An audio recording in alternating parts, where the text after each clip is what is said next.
ជំរាបសួរបងប្អូនថ្ងៃនេះខ្ញុំមកប្រាប់អំពីរបៀបខ្លែងរកប៉លីងមកពីអ្នកមើលរបស់យើងបងប្អូនក្នុង Blogger បងប្អូននេះរបៀបធ្វើបងប្អូន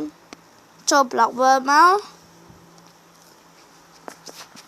ហើយយើងចាំវាឲ្យលោតចូល game សិនបងប្អូន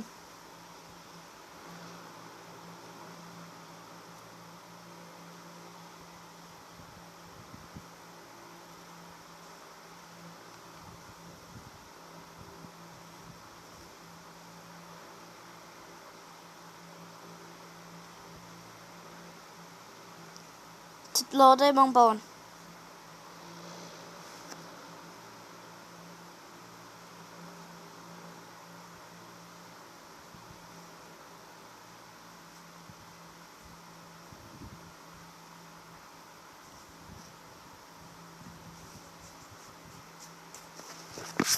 តើបងប្អូន